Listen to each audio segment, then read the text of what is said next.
Hey, Hey, how you doing, Joseph? I'm doing good. How are you doing, Jack? Doing well, thank you. We'll wait a Is couple minutes here, and Zach will join us. Yeah, for sure. Hey, How are we doing? oh, I'm good. So good Uh, to see your face outside of just pictures on Facebook. yeah, likewise. Good to see you both. It's Yeah, like being back in Peter Heat. Peter Heed. Oh my goodness. yeah. So I'll get us introduced here and kicked off. This is the S.E.M podcast. We're here with our second official guest after Zach and I interviewed ourselves. We've got Joseph Bautista with us, and we all served in the same zone at the same time, with Joseph as our zone leader when Zach was a greenie. So it's Yes, indeed. been a few years since then, so we're gonna enjoy catching up. But this is if you want to be on the show, you can email us. It's SEMpodcast at 51spylaw.com. And when we get this going, we'll have a website posted to YouTube and a podcast. Just catching up with all of our missionary buddies, anybody really who served during the time period, probably from 2002 to 2007, thereabouts. So Yep. we're glad to have you with us today, joining from far away. You're our farthest away guest so far. Zach and I are both in the Denver metro area. Yep. But Joseph, why don't you tell us where you're at, where you're from, and we'll start there. Yeah. So thank you. So I live and I was born and raised in Sweden, on the west coast, and so I was born in Gothenburg, and nowadays I live in the Stockholm area. So on the east coast, it's not Switzerland, it's Sweden, so it's like close to Norway and Denmark, just to be on the safe side. Uh, Okay. yeah, and I served in from December 2003 to December 2005. All right. So let's go ahead and start there. Tell us a little bit about how you ended up in Scotland, how you got your call, what that was about. Oh, yeah. Well, I'm uh, I'm from a family with we're in total 9 kids, which is slightly above the Swedish average. I think it was like 1.2 when I grew up. Wow. My mom and dad, my father is from the Canary Islands, so hence not the like blonde hair and blue eyes, even though my mom is blonde and blue-eyed. And they met on the Canary Islands, and then my mother tricked my father back to Sweden, and they got married. And my father was like a good Catholic. You met many of those in Scotland, and so I think he came to church like twice a year, Easter and Christmas. And my mother was more like of a, a seeker. And eventually, when they had 2 kids, she actually asked God sincerely in prayer if he had if he existed, and if there was some kind of truth out there that she was really keen to know. And then a couple of days after, a couple of sister missionaries knocked on her door, and they could answer most of her questions. So she was a golden, and my father was stubborn. And then after some time, he came around as well. So those 2 children became 9 after they joined the church. Wow. And so for me, I heard that story growing up, and for me, like I knew from when I was young that God existed, that He knew me, and that He saw me, like in a good way. And so I never really felt alone. So and the missionaries was always around, like they were in our house often. So when really from like a young age, I felt like I wanted to serve a mission as well. That's And great. yeah. Sorry, I'm getting too long. Nope. Like, no, no, no. And you just cut in whenever you feel like. And yeah, and so like at my teenage years, I still were like I was like always like active in the church, and like I belong to a small branch most of the time. So I was like the only teacher and like the only priest and the only deacon, like so. And then when I grew up, my younger siblings, they come in the young men organization. So I always felt that I needed to go to church, because if I went there, no one would receive the sacrament, or no one would be able to open the doors, or whatever ever assignment I had. So that was a really good feeling for me, like it really needed. I felt needed, so that was a good thing, and I enjoyed serving. And then I had a girlfriend when I like went to the last years, like I think the equivalent of high school for you, and she was Pentecostal, and we like had, she was like really active, and she like questioned my faith a lot, so that was like a really good preparation for me, like that I really was keen on searching the scriptures to find like good answers for her, like to prove her that the church was true and that this was the right way. And it didn't really turn out well, but but it was a really good preparation for me to actually get to know the Bible better. And also that was a really good preparation. As soon as like when I left for my mission, like she sent me a lot of text, like a lot of what we call anti-literature, you know, against the church and all of that. So that was a good start as well to get a to get that. But I had a fantastic experience with that when that will happen. But when receiving the call, I was sure, like I rarely dream, but I dreamt 3 times that I would serve my mission in Sweden. And that was like the 2 first times were a nightmare. Like that was like the worst possible case ever in my head. And then the 3rd time I felt like, well, if that's meant to be, then that's meant to be. And I even felt okay to serve in Finland, which is also not like so high on the wish list when you're a Swede. But then when I opened my call and I got that letter and it said like Scotland, Edinburgh Mission, I like, it never crossed my mind, but it felt amazing. Not that it was not Sweden, it was just like, it just felt so right. So I was really happy about that. And I left for my mission on the 23rd of December. So wow. Right before like Christmas Eve, which is the big holiday, like the big day here. And also that was, I know my family was really sad, but I was really excited about leaving, you know, and so that was a good experience. And the MTC was like a really tiny group, like Elder Buckner, Elder Webb, Muirhead, and Alan, and then Sister McGowan and Sister Heap were some like in the, yeah, we were 12 elders, or I think a group of 12 elders in that group. So we're quite a large group. Yeah, that is, and that's a stalwart group you came in with too. Yeah, it was great, a great group. So we had like over Christmas, it was just like a great bonding experience, and the spirit was so strong. So then, like being out, my first area was Coatbridge and Airdrie, like south of Glasgow, and my trainer was Elder Martinez, and I would say I'm a quite happy person. Like in general, when I wake up, life is pretty good. And on my mission picture, I had like glasses and like a side part, and I looked really, really serious. And I remember that's amazing. Yeah, and I remember President Vriens when he met me on the train station and met his group, and he looked at me like, "You're happy." He was like really shocked. So I think he had put me together with Elder Martinez because he was really happy as well, and he thought that I would be like grumpy and really like sincere. Like, I'm not sure what the best word is.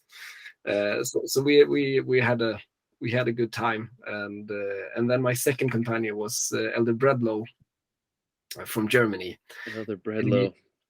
Yeah, great. Yeah, and we got to serve together twice. But that was like, he was a convert, and he was the one who was with me when I got all that literature from my old girlfriend, and I remember opening it, some of it, that it just like filled our flat, with like such a like gloomy and like sad feeling, and and when I took part of it, like it was just like, even I read through it, but it was just the feeling really struck me so hard that even though I like didn't read it, just like feeling it and touching it, it was just like, so I was just really amazed really about like the feeling of it. And I remembered, and I told my companion about it, Elder Bredlow, and he he was the only one in his family joined the church, and he said like, oh, I took my time joining the church, and I have read through like all possible things, like both for the church and against the church. So we had a good like talk about it, and he really could answer like with words like the questions and the material, and he was like acquainted with everything. But I remember then going up to our bedroom and like kneeling at my bed and praying about this, and just instantly as I started that prayer, I just felt like how it was literally taking off my shoulders. Like it was just like this, like gloomy, and like the heaviness that I felt. It was just like literally taking off, and I felt like normal, and I felt happy again. So that was like one of the first, like for me, like big miracles on the mission field. Wow. And I remember my friend who has sent that. And I'm laughing because she came and visited me twice, but that's a different story. And she actually got like depressed, and like really like almost sick. And from my perspective then was that if I would have read all that thing, because she went through everything like against the church, and like it really brought her down, so she had like a really, really tough time. So that was it's still, and I see, you still see that all around, and it's really heavy, and can be really heavy. But I've really been blessed from that experience, that even though like friends and also parts of my family have actually left the church, and the discussions we have had, I feel that that experience have really helped me and like put perspectives on things. Yeah, it sounds like it gave you an anchor. Yeah, that's a good way to put it. Yeah. So that was probably one of the longest like monologues you've had, I guess. Zack might have beat you when he was gone. And I just Yes, indeed. I remember very well the first time we met, like, or at least when we were up in the flat, like doing exchanges in your flat in Peterhead. And I remember that because you are from Sandy, right? You're right. Yeah. Good memory. And you told me that, because we talked about the size of the wards and the stakes, and I believe, and I've told so many people that, like, about you, that you had a chapel on your backside that belonged to the other stake. Yep, that's exactly right. I mean, it was pretty wild to be in that area of Scotland and realizing the mass of area that was one congregation, considering, like you said, I could throw a rock over my back fence and hit a chapel that wasn't in my stake. So that is true. Yeah, good memory. And it's just really striking, being in Sweden and now like serving. So I get to travel a lot in the stake, and it's and I live like fairly center in the stake, and it's like a 2-hour drive on like a highway, like to the one further south, and then it's like an hour or an hour and a half to most of other wards, and then we have like an island, like so like close, like could be compared to Orkney, so it's like a 4-hour trip on the ferry to get to that branch. Wow. Is that branch on the northern side of Sweden then? No, so it's like, I would say, looks more on the map, it's south, so it's called Gotland, which is on the east side. So we have four stakes and one district in Sweden. That's amazing. Very cool. So Joseph, did you come to the MTC speaking English already?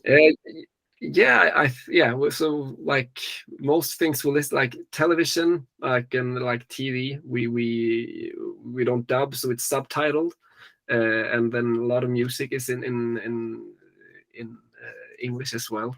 So and we like they start in English. Like my kids, they learn English from like the second grade. We started at the fourth grade, and we have it like all up until we're 18. So yes, I thought I knew English, and I when I come up to Scotland and people understood me fine, but I think that's a little bit true for all of us in Scotland anyway. Yeah, I thought I knew English too. Yeah, didn't understand a thing for the first few weeks. Yeah, I like one of the first, I think, old ladies I stopped like the second day on like the small square in Coatbridge.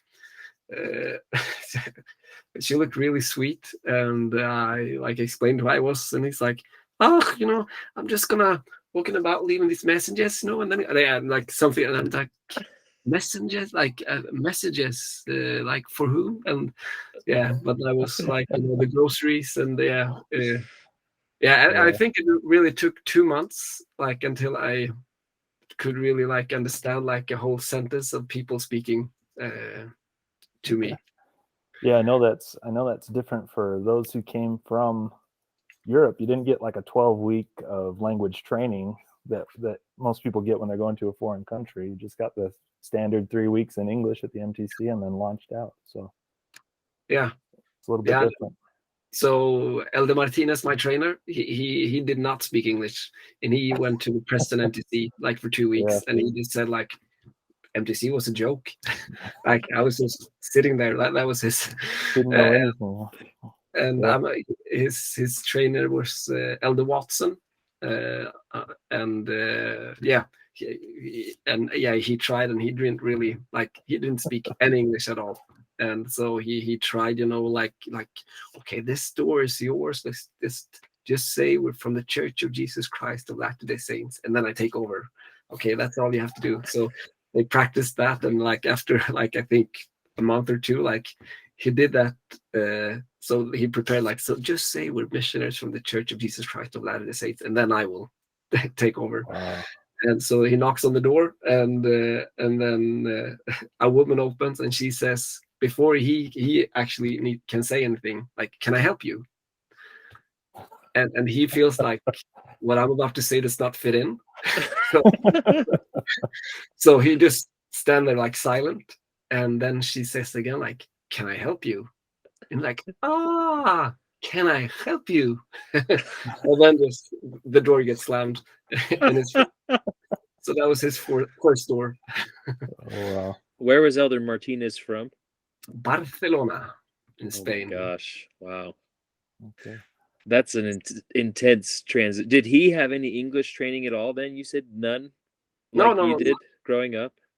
No. So like Spain, they watch everything, dubbed. And if he had English in school, I don't think he was very attentive. That's at least what he told me.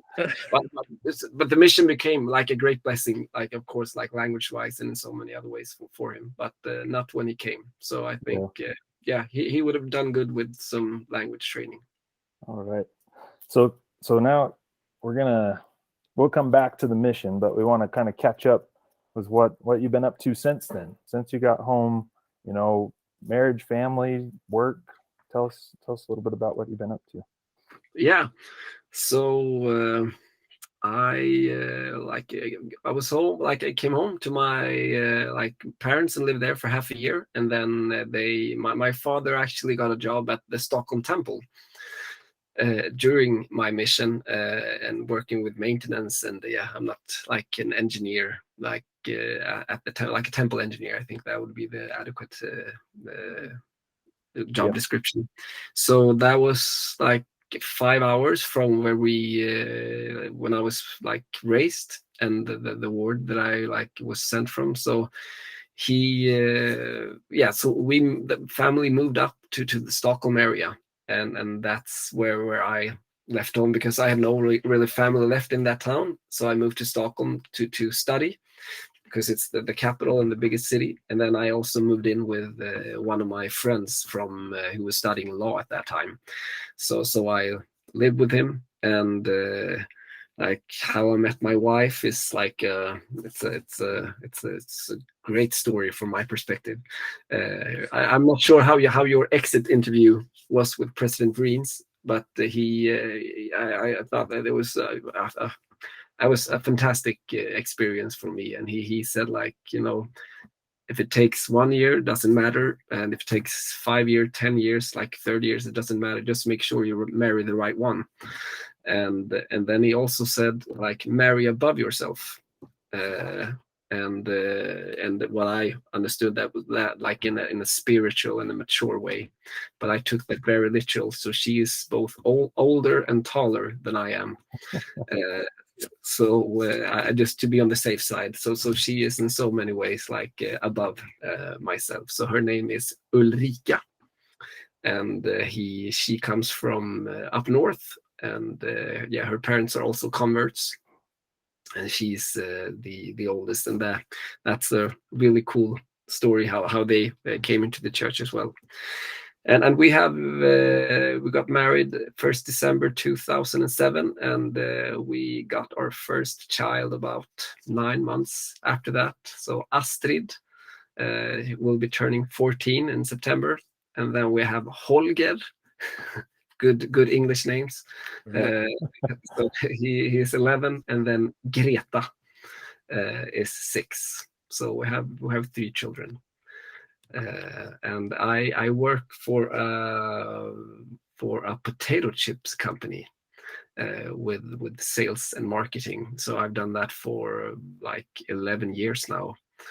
So that's really why we live where we live, like in this area, like a bit south of Stockholm.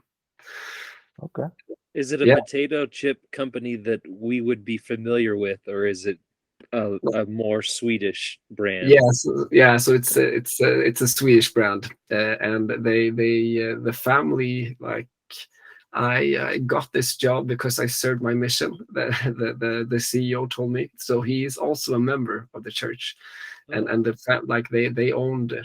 Like they started the company. Those who started the company, they are members of the church, and the parts of the owner family lives in Utah nowadays. So they have a factory in like north of Salt Lake, actually, but they don't have the same brand which we do here. But so they are deep in the potato chip business. So what's the brand in Utah? Would we be able to find it on our grocery stores if we were looking for that brand? Yeah, they're called Pioneer Chips. Pioneer Chips. That sounds familiar. I don't know that I probably had them, but I don't recall. It's a really small like brand, and they have a flavor called funeral potatoes. Oh, really? So it's like that's awesome. Tyrell back. Yeah, so they have done like playing a bit coming from Sweden, like the pioneers moving to Utah, and like so. But they are also like a producer of other brands, like the private label brands which different retail chains have. So I would say that that's really their core business over there, while we have like a fairly strong brand. They do the chips for IKEA if you go like to. There you go. Yeah. And that's we do that. That's a household Swedish name in the United States. That is. If you want the Swedish experience, go get meatballs and chips at IKEA. Yeah. Yeah, that's short. So bad. I'm sorry. That was horrible. No, it's good. They're good ambassadors for Sweden in many ways. There you go. Very good. And so you said you're active in your stake. Tell us a little bit about what you've been up to with the church callings and things like that. Well, Sweden, it's like we're about 10,000 members, and we currently I'm serving as a stake president for, it's called the Stockholm South Stake, and I've done that for. I'd say that's pretty active in the stake. Yeah. I would say I am. and That's a low-key way of saying that I run the show. no, I have I have amazing people around me. It's like it's a solid stake. I would say it's like, since we have the temple in our stake, we have a lot of like fantastic old faithful members, and I'm just have you seen the Fellowship of the Ring? Oh Like, yes. yeah. So I when they are in like the place where it's Rivendell, I think it's called, and they have had this meeting, decided that Frodo will take the ring to Mordor, and they like prior to that they thought about who would actually take the ring, and he takes it, the most unlikely person to carry it, and I compare that like to the key, like the keys I am given. But then on the way from there, like he whispers to Gandalf, like, Mordor, is it left or right? Because he has no idea where to go, and that's how I feel, that I am like just given this responsibility, but I'm like surrounded by like a fantastic like stake, like counselors and like an organization who is doing like an amazing job. So I'm a Frodo without hair. That's amazing. Yeah, and I can give you the number to my counselors, and they will just agree that that's just the case. And so it's been you like growing up like from young age, like it's like been, I think it's, for me it's been really a blessing to be able to serve, and like to not have that much like extra spare time, and that it's I know what to do with that time, and it's a way for me to be reminded of like how good the Lord is, and I just see how he works in other people's lives as well, and the importance of like me keeping up the good routines, like reading my scriptures and like making time like to pray and things like that. So it's been for me it's been like a blessing, even though it takes of course some extra time. Sure. Yeah, well, Absolutely. we definitely appreciate you taking the time to do this then. Couldn't say no to this. How many meetings did you have before this tonight? Are we like the last on your docket? No, like the time is just 8:30 here. So today is I have no like scheduled meetings today. Yesterday was a longer one. Okay. Yeah. So thank you for giving us your free night. No. So it's good, and we have like a lot of people are taking like finishing school this time of year. So my wife and the two oldest are like visiting a member family and their son, and I have Greta upstairs who just fell asleep like 5 to 8. So that was perfect. Yeah, perfect. That is good. All right. So back to the mission now. Give us a rundown of what areas you served in, who your companions were. Yeah. So Elder Martinez and Elder Bredlow in Coatbridge, and then I moved to Inverness and served with Elder Anderson, Kevin Anderson from California, and then I moved to Kirkcaldy and served with Elder Fish, Brennan Fish, and then I was only there for 6 weeks, and then I moved to Aberdeen, and first served with Elder Peterson, and then served with the Elder Brownlow from UK. And then it was Irvin, the Paisley stake, together with first Elder Osmond, and then Elder Bredlow for 6 weeks right before he went home, and then Elder Pullen. So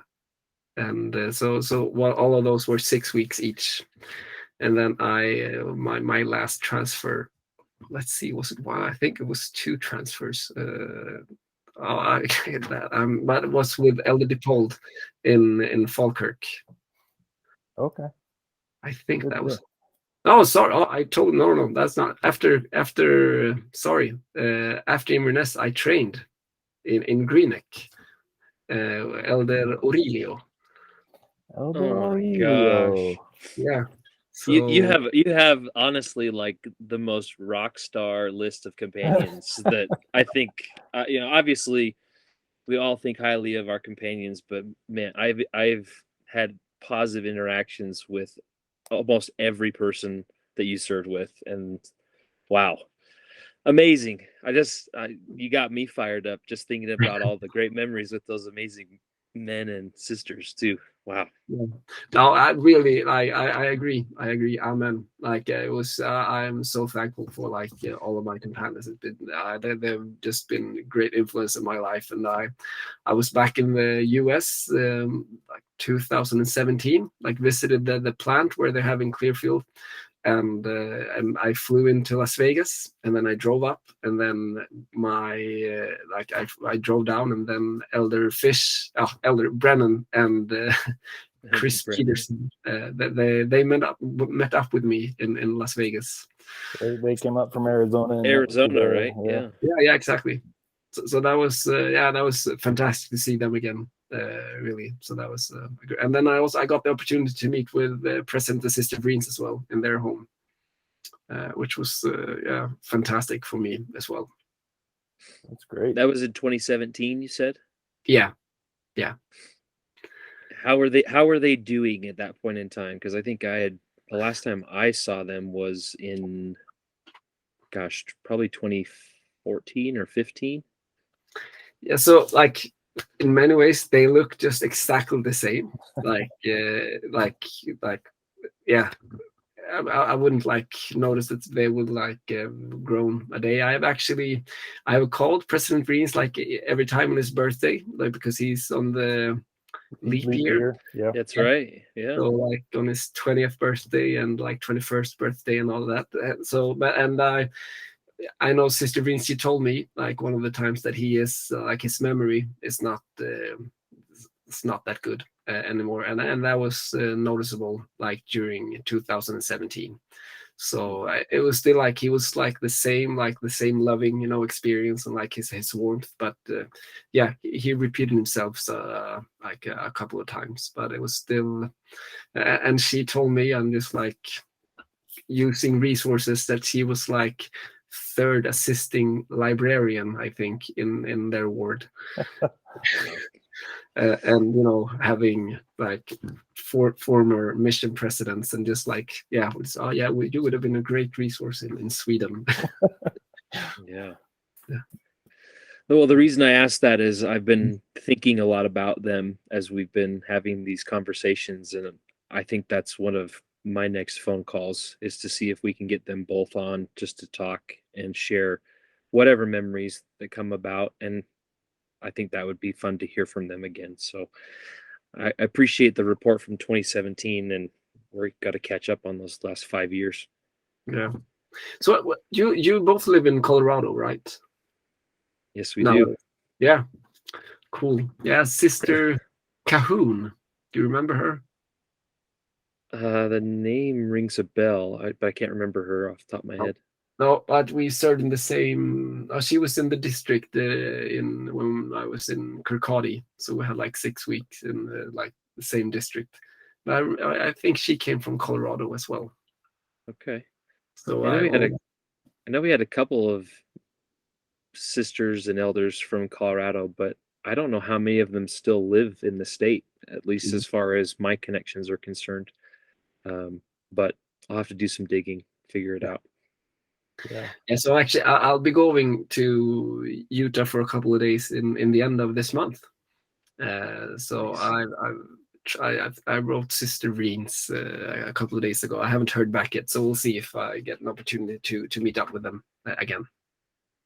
That'd be great. Very cool. Yeah, you told us you were coming out, and I didn't want to take up any of that time if we could catch you before, because I mean you were the first zone leader for Zack, but there's a couple things I remember about serving around you and with you. One is teenage dirtbag. But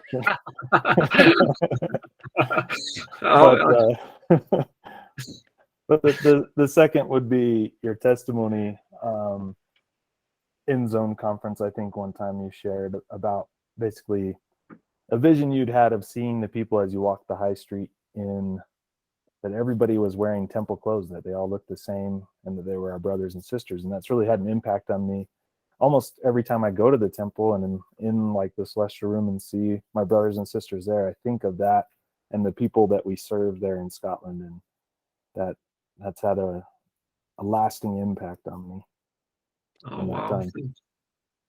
So My first memory of you, Joseph, is I remember getting off the train in Aberdeen, and obviously I had Jack with me, and all I could see was this beaming face, smile from ear to ear, and your arms were wide open, and I got a big hug from you, and I was like, I don't know this guy at all, but the immediate show of love that came from you made me feel the love of our Savior, as if, any moment in time where we have the opportunity to represent the Lord is a special one, and that was who you were for me when I got off that train, and that was an immediate impact on me that said, this is the type of person that I want to be as I serve the people in Scotland,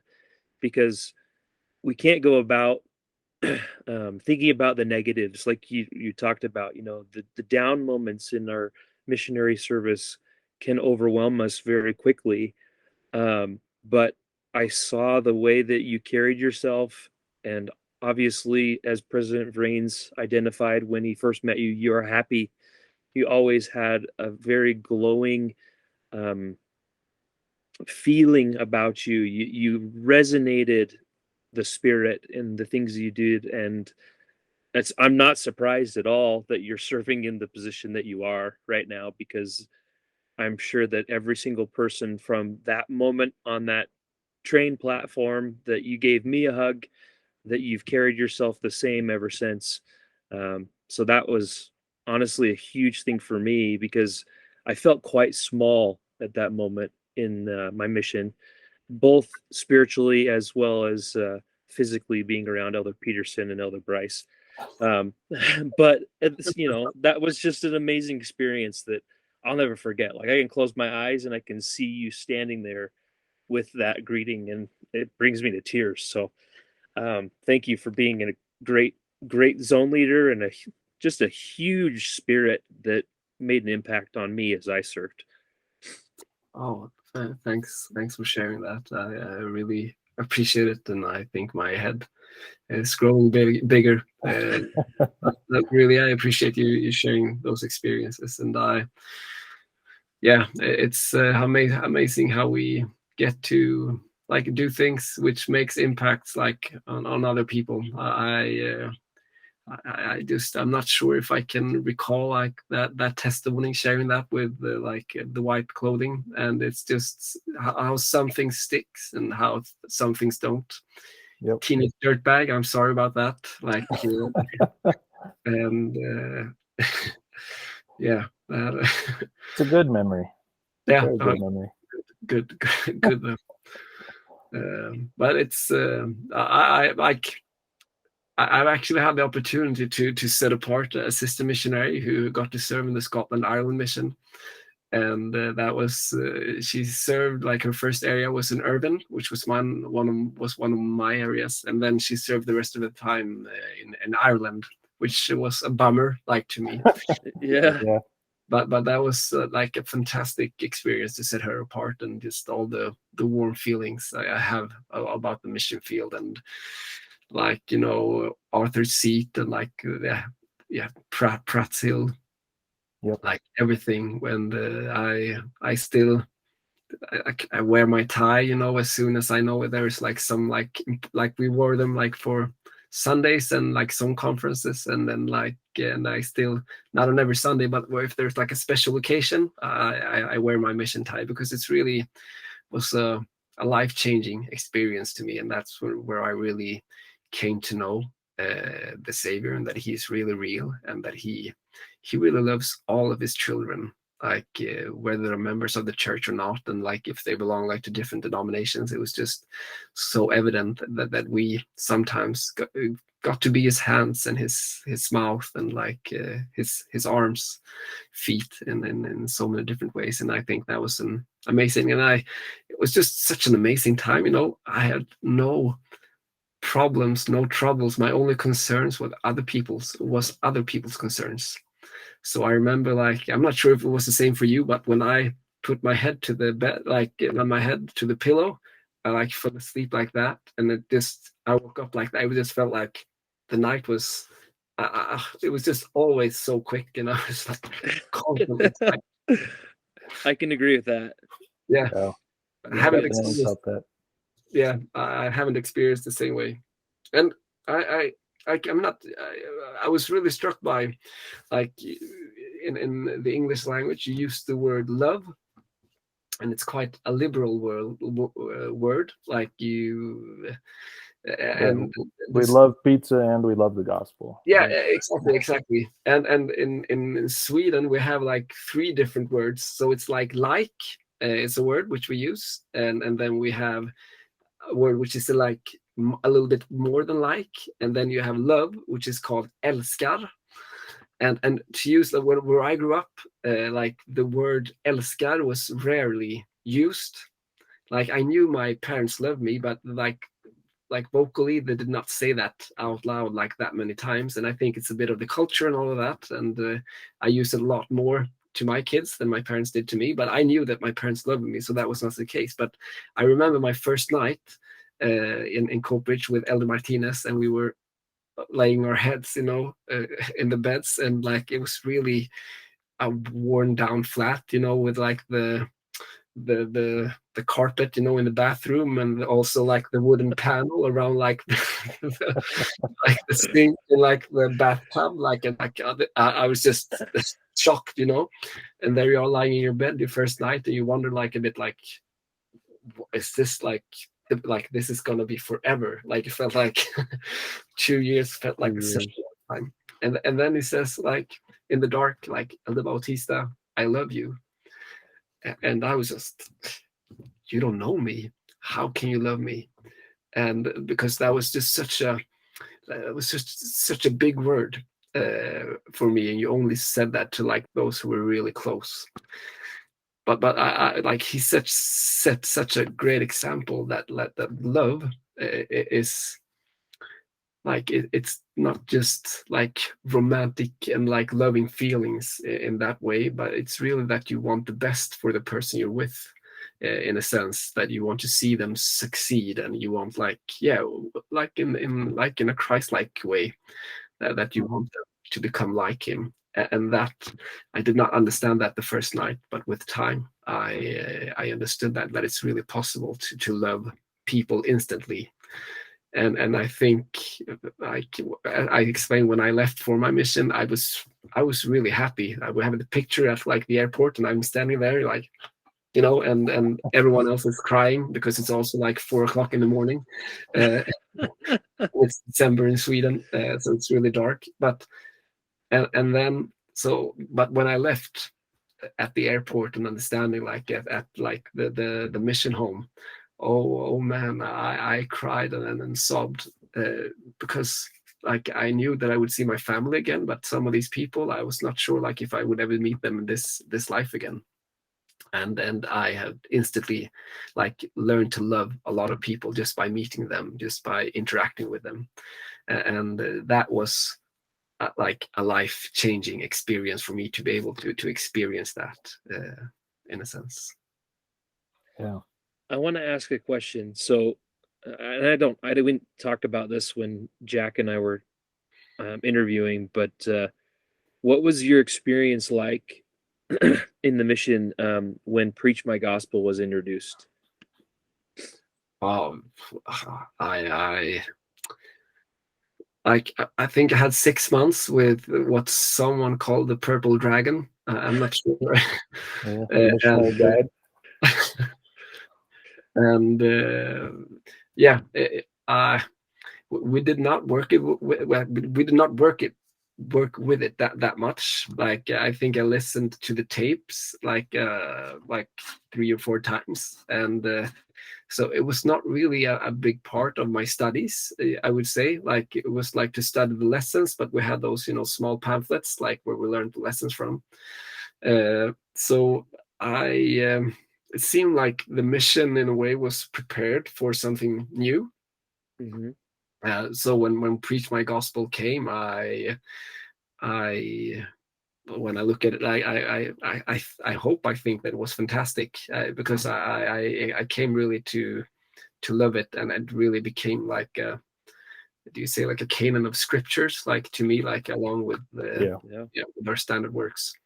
And I still use it, and I still like I have opportunities to go to song conferences like in our stake, like and it's just it's great. It's just like total flashbacks, to being there, like together with missionaries, Mm-hmm. and just feeling the strength there together. So I was positive, and I loved working with and learning from the Preach My Gospel. I thought like the teachings there were so clear, and like the new lessons, even though it was like new words and new wordings, like after like learning the first lessons, I think it was such a great improvement. I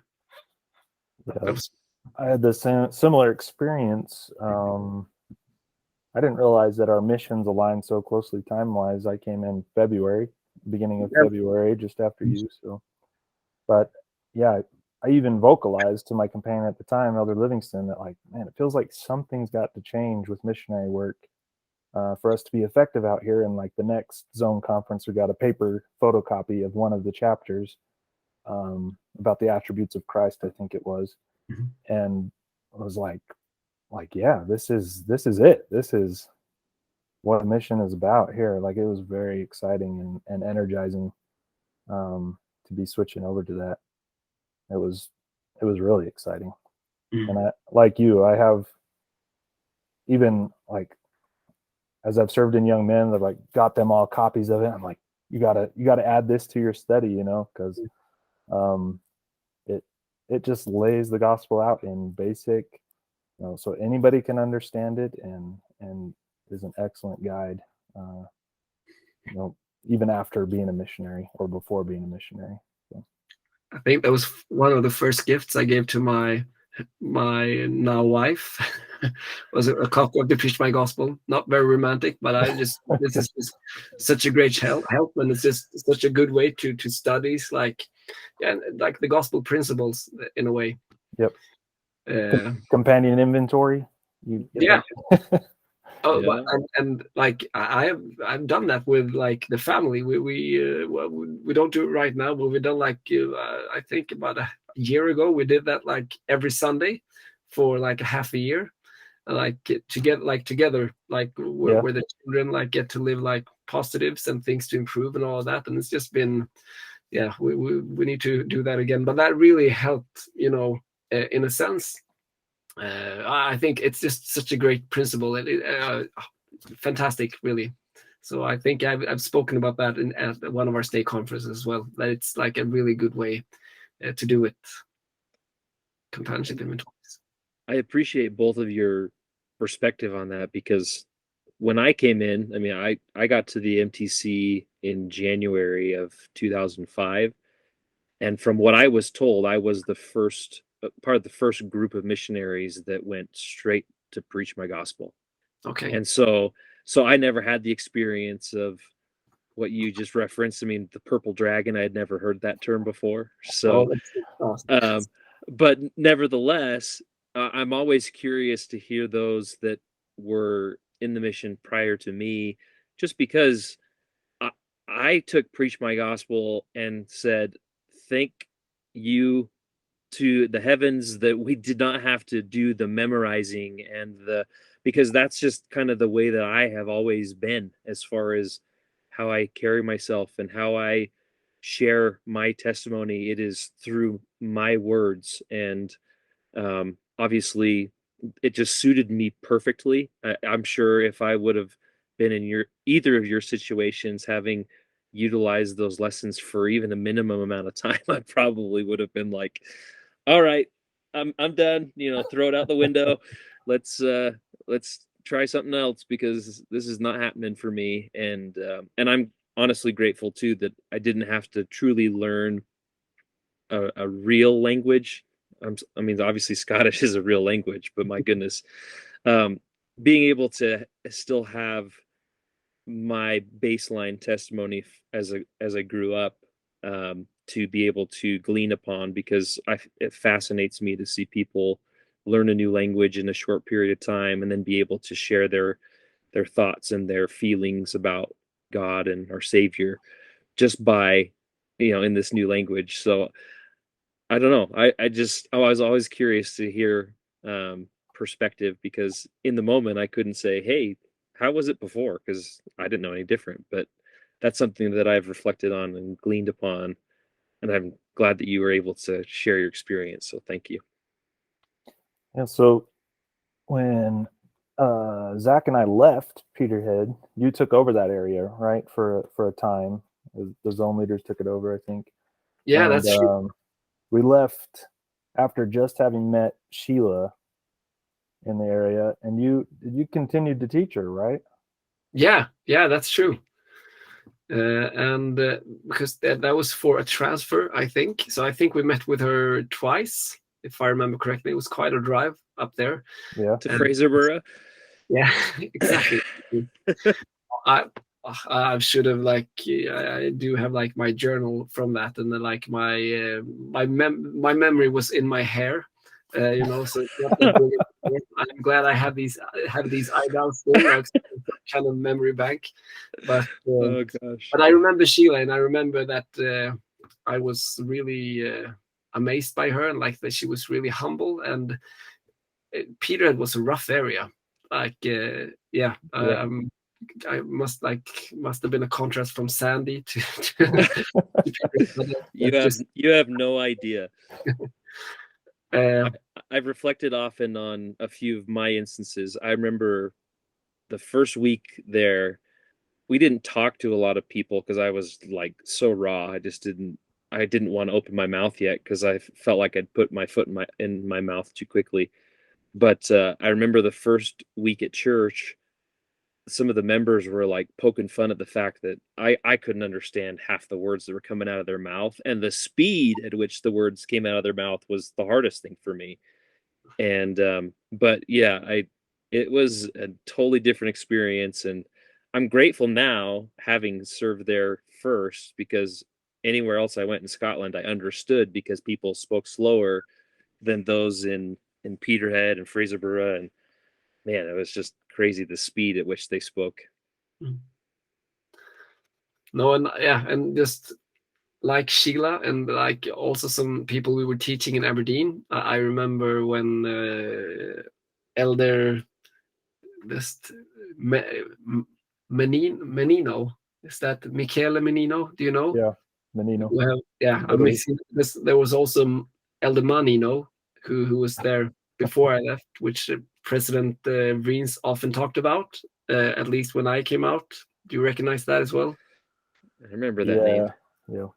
Yeah, so he's actually working for the church in Frankfurt. So we have and he's responsible for Sweden. So we have met a couple of times, which it's been good.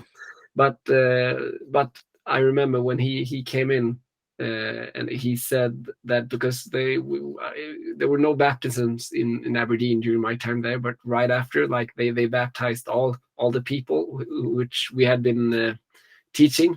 And I remember meeting him like at a Song Leader seminar, like, yeah, thank you. I just baptized all the people you have been teaching. But I was just so happy that like they all like they came to the waters of baptisms, because we met so many fantastic people around that area. Like it's a fantastic country, really. I must say. I have to say real quick that I don't know if you knew this, Joseph, but I served as the Aberdeen zone leader for the last 6 months of my mission. Okay. And it was like a full circle moment for me, because I lived in the flat that you guys first took me back to, and And I was like, man, this is just kind of strange now that this is where I live. But we were, interestingly enough, we devised a way to, we actually moved out of that flat as the zone leaders into a new flat closer to the church. And because we had a car, it was a little bit easier. And the true reason why we did that was, if you remember, there was the other set of missionaries in the high rise that was in Yeah. Aberdeen, Yeah. that um, our apartment was in their area, and so they didn't, technically live in their area. We did, and Mhm. so we volunteered. I served with the younger Elder Pattenden, and then with Elder Peacock. And when I was with Elder Peacock, we decided, hey, let's look for a better apartment for us, and when we'll help them move into the other flat. But it was just amazing for me, because I was in both those flats on exchanges when I was in Peterhead, and it was just really a unique experience, because I think was Elder Dracacardos the district leader for one of those transfers, if I remember right. I remember going on exchange with him. Yeah, My with the my McClure, I think. Yeah, you're right. I think you're right with Elder McClure. Here's a funny story. I remember we had a busy day on my exchange. I was in Aberdeen with Elder Dracacardos, and that night was the first night that I ate what what I thought was going to be an American experience. We went to McDonald's. It was not an American experience. However, the funniest thing ever was when he blessed the food. He closed the prayer, and then he said, "I always feel guilty blessing this food because it's such bad food." That's one of my prominent memories of Elder Dracacardos. Such a great missionary. Yeah, he really, yeah. Oh, yeah, fantastic.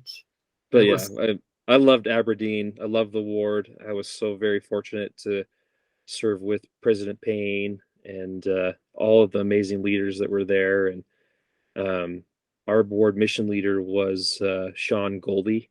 oh yeah, And really, Sean just absolutely made that experience all the more enjoyable. I mean, he was just a firecracker and always wanted to make sure that we were fed and that we were busy. And so he did so much for us. And I don't know, there's just such amazing people there that like the Lamoureux family is one of my favorite people. Jeremy and his wife Christy and their herd of children. Man, we just had so much fun. So I reflect often on Aberdeen, obviously that first experience with you, but then obviously my own experience. But it was really cool to start my mission in that flat and then also finish my mission in that flat. yeah. Oh, cool. That was, yeah, and Aberdeen, like hands down, like that was my favorite area as well. I thought it was an amazing place. And did you ever meet Blair Anderson? He's from Oh yeah, Dundee. yeah, I met Blair. Yeah, so he married Joanne Sim. Joanne Sim. That's Yeah, right. The Sims were so my favorite too. My gosh, we spent way too much time hanging out at their house. yeah, they were 9 kids as well. Their oldest son was called Jonathan. My oldest brother, his name is Jonathan as well. So we had a lot of similarities, and That's awesome. yeah, they were a fantastic family. And his cousin Blair Anderson and Blair's brother Mark. hmm He lives in my ward, and he's married to a Swedish girl. So I met Really? Blair and Joanne, like they came and visited them like a couple of years ago. So that was really good. And I sang at their wedding without knowing Mark, and Oh my gosh. and then like a lot of the goldies were there at the wedding, and like the final song was the Flower Scotland, and it was just was a great memory. It was just so good to meet so many of the Scottish people, like brothers. It's like Bishop Goldie. He was bishop when I served there, and Yeah, his he wife. was still the bishop when I was there too. He Yeah, was great. yeah. So that's great. You've got me yearning now to be in Aberdeen right now. So Yeah. many good memories. Such a great place. Well, So tell us a little bit more about what your passions are now, as far as like, what do you do for fun? What are your activities of choice that keep you busy and out of trouble when it's not work with potato chips and leading your steak. Yes. It's a lot of family time. I must say, I like when I first got the job at like the potato chip factory, I gained let's see, like kilos, ish. Uh-huh. Like yeah, so about like 10.5 pounds, like the first 3 months. So I cracked a couple of trousers at work after some time. Did And you then try every flavor though? yeah. Well, and by then, like at that time, I commuted, so I was like driving like an hour and a half, like Mhm. back and forth. So I like was in the car with the chips, like in the traffic. So I went through it all. Oh So man. but then my wife told me like this is not a good way to to continue. So yeah, we worked that out. But so I do like to keep myself active. Like my daughter, she plays basketball, and Cool. my son, he plays football, like soccer, and then also some other sports. And they also my wife, she has played golf since she was young, and like they are like a golf family, really. So when we got married, I got a set of golf clubs as a wedding gift. Nice. So I have come to enjoy and in a way like appreciate that activity as well. Mm, It's yes. I'm not sure if any of you play golf. I have I played golf. Yeah, I have attempted many times. I've yeah, never figured it out. Honestly, the hardest thing for me with golf is I've never had a set of clubs that actually fit my height. okay, So that's one of my like it's on my dream board in front of me is to actually get a set of clubs that fits my height so that I can no, I swear I went golfing actually just last week. It was the first time I'd gone golfing this year, and I kid you not, I think I topped the ball every time I swung, and it was so frustrating. We only played 9 holes, but I was like, I wish I could get the ball in the air beyond like 3 inches that I hit the top and then it would spin over and it was really frustrating. So that's on my goals. I do enjoy golf, but obviously having the right equipment is a key part of being good at it. yeah. That's what I tell myself as well. I blame the equipment a lot.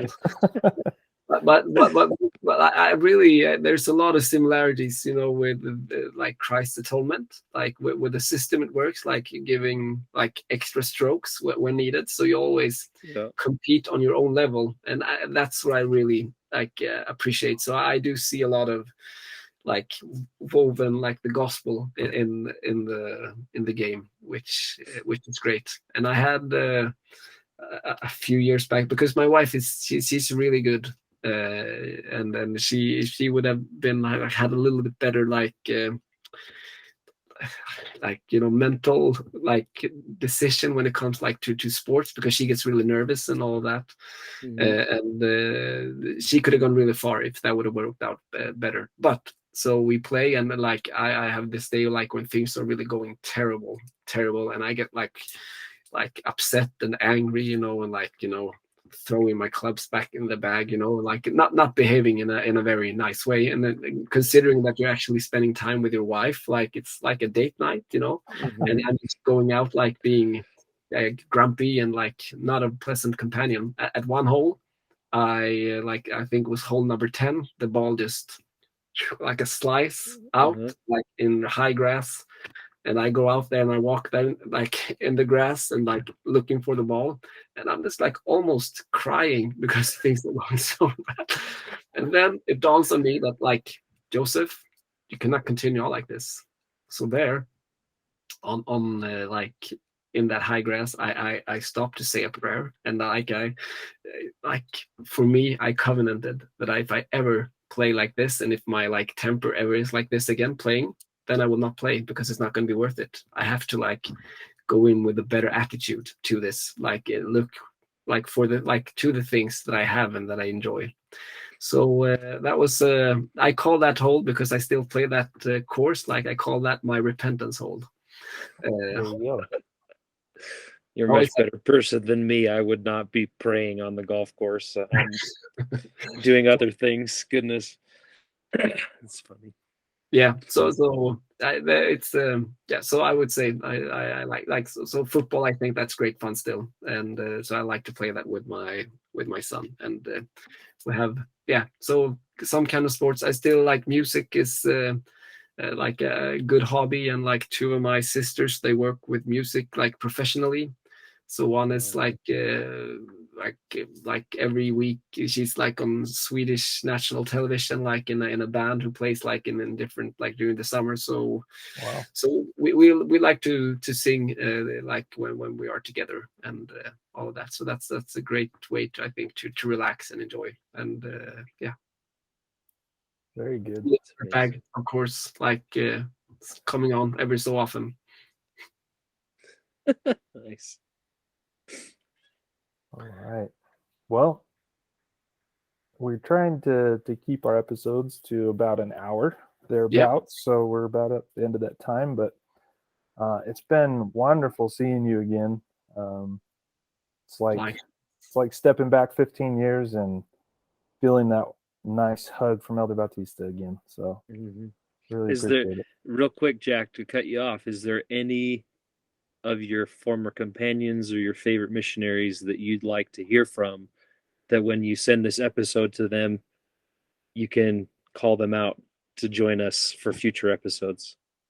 Also, I would really love to hear from them all. Like some I've been in like more contact with than others. I've spoken to Elder Brownlow in the UK. That would be great to hear his lovely accent, and then Elder Relio, Anderson, like Fish. It's just so many, like Elder Pullen, and I've been like as you said, like I've been blessed with fantastic companions, really. So agreed. All great men. Indeed. Well, good. We'll get after them and make sure that we'll use you as our referral point. Yeah. Elder Bautista said that if you don't come on, he's going to find you. Yeah. And hunt you down. Yep. Well, thanks for your patience and listening to me. I appreciate it. It's just been a blast, really, talking about missionary time, and like to see you both as well. It's been fantastic reminiscing about that time. Good, and we'll definitely let you know once we get these published. Probably next month we'll start rolling them out at a regular cadence. But it's been a great experience so far, and I'm sure you'll enjoy the others that we talked to as well. So thank you. Yeah, thanks, Joseph. We really appreciate you. Thanks. Likewise. Thank you for this opportunity, and great. I'm really looking forward to listen what you do and what you come up with in the future. Right. Yeah. Thanks, we Joseph. love you. Yeah, we love you. Likewise, I love you too, elders, and keep up the good work, and stay strong and stay true to the gospel. Thank you. Cheerio nu. Cheerio. Cheers. Bye. See ya.